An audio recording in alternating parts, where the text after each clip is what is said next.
سمجھی صاحب، میں یہ جاننا چاہتا ہوں کہ کیا وجہ ہے کہ ابراہیمی مذاہب جو یعنی یہودیت اور عیسائیت میں خانہ کعبہ کو وہ اہمیت یا تقدس حاصل نہیں ہے جو کہ ہم مسلمانوں کے لیے ہے، جبکہ یا اسلام سے پہلے بھی اور اسلام کے بعد بھی، جبکہ اس کا تعلق حضرت ابراہیم علیہ السلام سے براہ راست نکلتا ہے۔ اس کے برعکس ہم یہ دیکھتے ہیں کہ مشرک و کفار میں بھی خانہ کعبہ کی تکریم بھی تھی اور وہ عبادت بھی کیا کرتے تھے۔ تو اس بارے میں تھوڑا سا ذرا تاریخی پس منظر بیان کر دیجیے، جزاک اللہ خیر۔ اچھا جی، شکریہ۔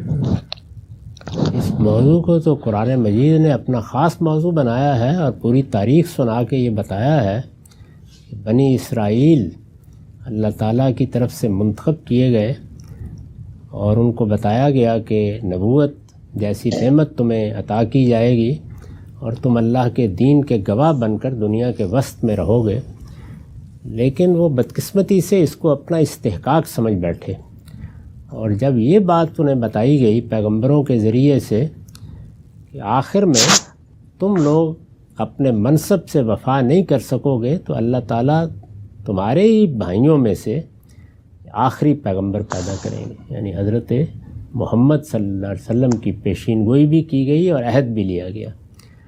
یہ چیز ان کے لیے حسد کا باعث بن گئی۔